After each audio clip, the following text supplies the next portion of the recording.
All right, welcome back to the deep dive. We're just going to jump right into it today. Let's do it. We're looking at a story that centers on a really specific, almost, I don't know, a haunting fear held by one of the wealthiest people on the planet.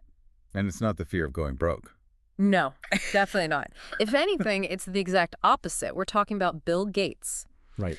And apparently there are 3 specific words that he is absolutely terrified of having associated with him after he dies. And it's not he lost it all or something like that. No. The 3 words are, he died rich. Which, when you say it out loud, just feels like a total contradiction. I mean, Bill Gates is rich. He's the archetype. Exactly. But that's what we're going to unpack today. We're looking at this fascinating article called Bill Gates Never Wants Anyone to Say These 3 Words About Him, Neither Do I. And this goes way beyond just, a billionaire moving numbers around for a tax break. Oh, yeah. This is about a fundamental shift in how we think about legacy. It really is. We're going to get into the how, and his pledge to give away 99% of his fortune by 2045. But I think more importantly, the why. The why is everything here. Because to understand this deadline he set for himself, you have to understand the philosophical engine that's really driving it. And that engine isn't new. It's built on the ideas of Warren Buffett and, well, going even further back, Andrew Carnegie. The heavy hitters. The Titans. So we're going to look at how their worldviews really shaped Gates and why current events involving the Department of Government Efficiency, or DOGE, have suddenly accelerated his whole timeline.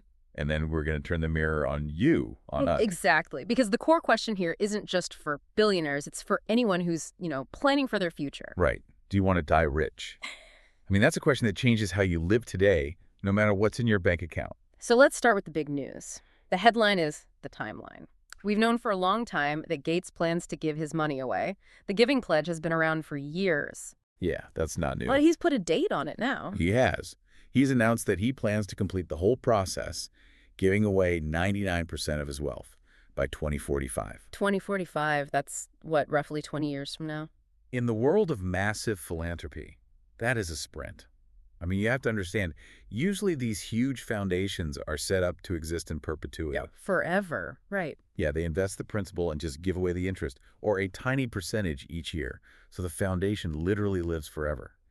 Gates is doing the complete opposite. He's doing a spend down. A spend down.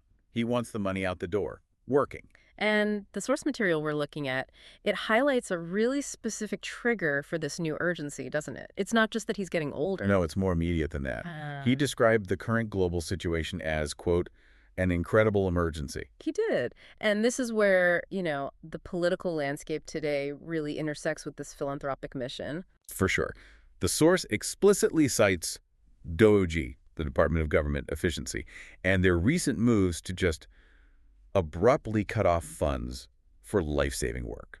And this is a really crucial point to clarify for everyone. When we talk about these cuts, we're not talking about, trimming administrative waste. No, not at all. We're talking about global health funding, things like malaria prevention, vaccines, the kind of stuff the Gates Foundation has spent decades building the infrastructure for. Exactly.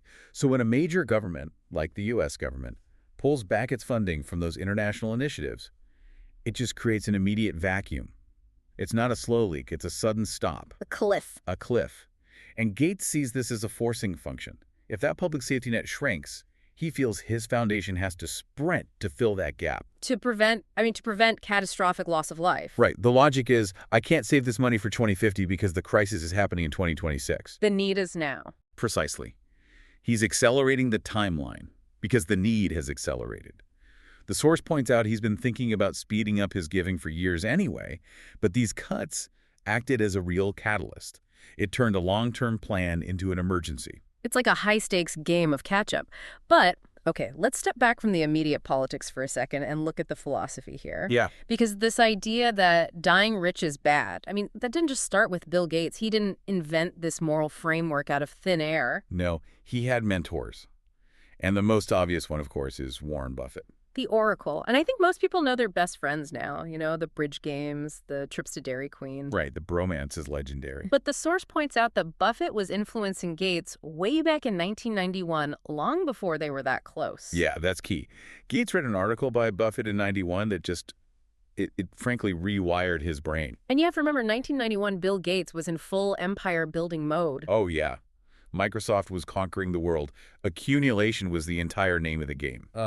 So what did he read that was so transformative? What was Buffett arguing? Buffett was arguing that leaving massive, massive sums of money to your children is essentially an act of cruelty, not an act of kindness. Which is so counterintuitive to how 99% of parents think. I mean, we're wired to provide security. Of course, if I leave them a mountain of cash, they'll be safe. That's the instinct. Right. But Buffett's perspective, and the one Gates fully adopted, is that you should leave them enough money to do anything, but not enough money to do nothing. Ah, that's the famous line. Enough to do anything, but not enough to do nothing. Exactly. It completely shifts the purpose of wealth. If wealth removes all challenge, it removes drive, it removes purpose. So for Gates, reading that article was the moment he started, as he put it, thinking in a generous way. It shifted his goal from just how high can I get the score to how effectively can I distribute the points before the game is over. Okay, so if Buffett provided the modern context, we have to go back to the 19th century for the the moral imperative. We have to talk about Andrew Carnegie. You really can't discuss modern philanthropy without bringing up Carnegie. The Gospel of Wealth. Published in 1889. It is the blueprint. Yeah. And it is not a gentle suggestion either. Carnegie was, ruthless in business, and he was just as ruthless in his philosophy on giving. And the source quotes that one specific line that Gates says just haunts him. The man who dies thus rich dies disgraced. Dies disgraced. That is so heavy, it's not missed an opportunity. No, it's disgrace. It's a moral failure. So why such strong language? To understand it, you have to look at the three options Carnegie laid out for wealthy people. He said you have three choices. One, you can leave it to your family. Oh, we just covered. He hated that idea. He thought it just spoiled the heirs and burdened them. Okay, option two, you leave it to the public, but only at your death. You put it in your will. So you fund a library or a hospital, but only after you're gone. Exactly. And Carnegie rejected that too. He argued that if you wait until you're dead, you're just giving away what you can no longer keep. There's no virtue in it. No virtue, no sacrifice. Plus, you're relying on other people to administer it. And who knows if they'll get it right. Which leaves option three. Administering it during your own lifetime. Overseeing the distribution yourself. Carnegie believed the wealthy were basically trustees of the community's money. Huh, trustee. The community allowed you to get that rich, so you have a moral duty to return that value efficiently before you check out. So if you're still sitting on the pile when the clock runs out, you have failed in your duty as a trustee. You've failed. You've died disgraced. And that is exactly what Bill Gates is trying to outrun. He's approaching his 8th decade. He's looking at the calendar, he's looking at the sheer volume of assets he has, and he's realizing, if I don't sprint, I'm going to lose this race. It's a race against his own net worth, which is constantly growing. And I have to play the skeptic for a second here, because the numbers are just so astronomical. Go for it. Let's look at the reality of this poverty he's aiming for. His current net worth is listed in the source around $108 billion. Give or take a few billion, depending on the day, yeah. So if he succeeds, if he actually gives away 99% of that, he's left with 1%. Which is $1.08 billion. He's still a billionaire. He is. He still dies rich. He does. And the source material is very self-aware about this irony. It points out that even if Gates achieves his goal of not dying rich by his own standards, by the standards of literally every other person on the planet, he is still dying incredibly wealthy. Absolutely. So is this whole thing just semantics? Is he just playing a word game? I don't think so. I think the source makes a really compelling argument here. Rich is a relative term. Sure. To someone who's struggling to put food on the table, a middle-class retiree is rich. To that retiree, a decamillionaire is rich. It's always the person a few rungs up the ladder. Right. But the distinction the article makes is about intent and flow. It's about the mindset. Is the money stagnant? Is it being hoarded for some sense of power or security? Or is it being deployed?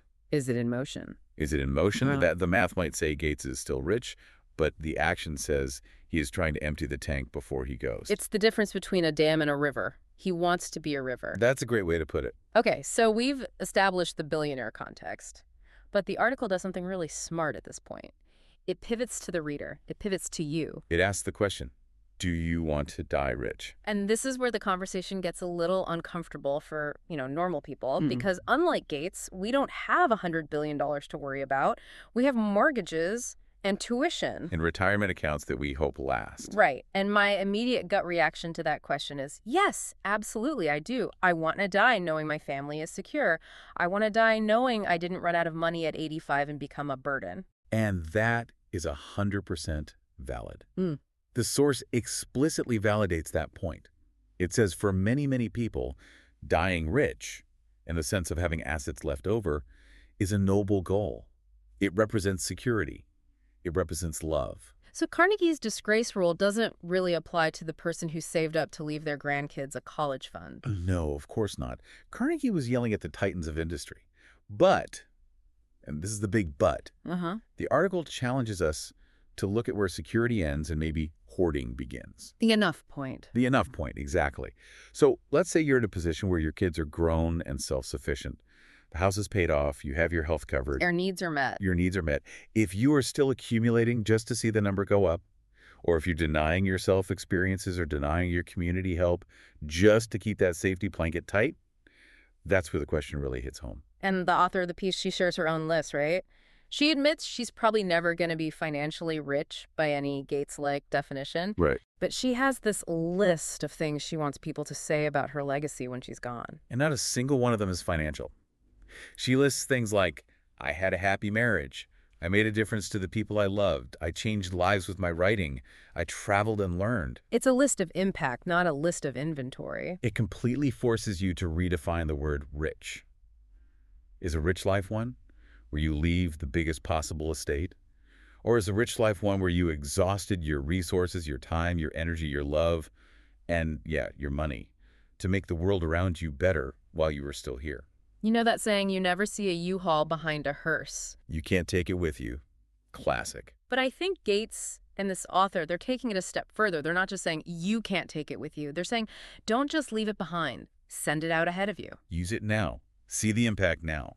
Which brings up this really interesting tension between legacy and security.